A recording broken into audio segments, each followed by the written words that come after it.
The Clownpill, or how red pilling the world changed everything and yet nothing. Paul has often maintained two things.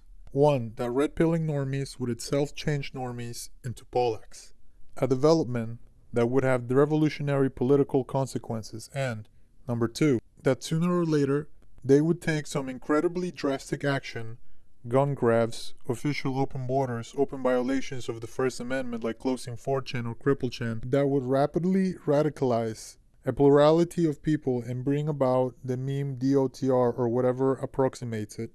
Red pilling normies has not had the effect Paul may have hoped for, and the reason is quite simple. After being red pill, what is the next step? Your options have always been the same. A. Shitposting.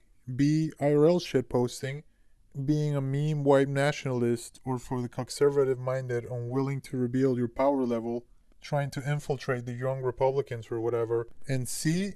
IRL effort posting a la Christchurch. The same is true for normies who find the way here and become Polacks. Almost every single American could become a chanter, and you'd be surprised how little would change. Until around 2014, I believe the politically minded here, and on some other sites like it, believed, with some reason, that most ordinary people were unaware of the gravity of things like the immigration issue, the deliberate promotion of sexual immorality by powerful figures in the media, the activities of certain people, and so on. But I believe that at this point, a majority of not just Americans, but the entire world knows what Poles knows, or at least the Reader's Digest version, and in many cases believes what Poles believes. It's getting to the point that you can go to normie parties now and pass out red pills, or at least pink pills, and not become anything like a pariah.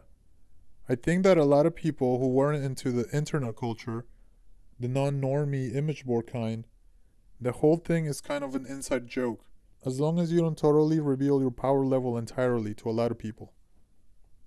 Bringing up Paul and R9K themes, IRL almost has a smutty, nutty feel to it for normies. In a sort of 4chan variety, it adds color and feels edgy to people. Talk about bankers, and they will childishly be thinking, "Lel, bankers, am I right?" Although we totally can't say it. Talk about degeneracy, and they will be thinking, "Oh no, Chad is stealing all the roasties, now they want a wife up, lel, better bug, provider." The mistake 4chaners have made is in thinking that red pilling will wake anyone up in a way that they aren't already. The calculus is still the same. If you don't like prison or police sniper, you want IRL effort post. If you want any kind of real job in future, you have to keep your nose cleanish. The main thing to keep in mind though is that they are smart enough to never do anything to make life so intolerable that large numbers of people are forced to do anything. People in Poland here often think that surely things will get so bad someone will have to do something. But why? The whole point of what they're doing is that it's all about protecting the system. They're always going to let average Joe go about his business, make a little money, eat his favorite chow, play computer games, etc. I suspect that even when we're old men, there will never be a Heidi Rwanda moment for us. Why make one? They can get everything they want through purely peaceful, or at least normally peaceful means. And any violence from this side are just glitches in the proverbial matrix. If they ever get really numerous, yeah, it's possible, but unlikely, that the chance could be shut down. But the only possibility of that happening would be if so many shootings and acts of violence were happening so as to mandate it, in which case the outcry would be minimal. I predict there will never ever be a moment where everything goes nuts, because they will be smart enough to make sure there never is one.